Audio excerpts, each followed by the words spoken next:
என்ன நேத்துல வேற சாப்பாடு, இன்னைக்கு என்ன சாப்பாடு? என்ன சாப்பாடா? ஆமாம். வா காட்டுறேன் வா. சரி வர்றேன்.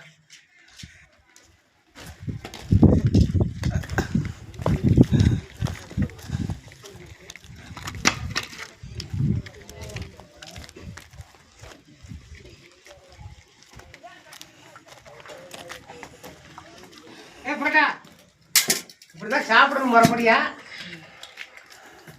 இது என்ன தெரியுதா? தெரியும். என்னது இதுக்கு பேர்? என்ன கூழ்? கூழ் தமிழ்நாடு ட்ரெடிஷ்னல் ஃபுட்டு. ஓ சரி சரி. எப்படி? ஆமாம், தமிழ்நாடு ட்ரெடிஷ்னல். Okay okay. இந்த வெயிலுக்கு அதான் சாப்பிடணும். ஓ சரி சாப்பிடுங்க. கீரை மசியல் இது நல்லா சாப்பாடு இருக்கா? அப்புறம் என்ன, மிக மிக மிக மிக ரொம்ப சத்தான பொருள் சின்ன வெங்காயம். சின்ன வெங்காயம். சரி சரி. ஓஹோ, நல்லா இருக்கா? மனம் சூப்பரா. ஓ சரி சரி, இப்போ கரைச்சி ஆமாம். உனக்கு எனக்கு. Okay okay.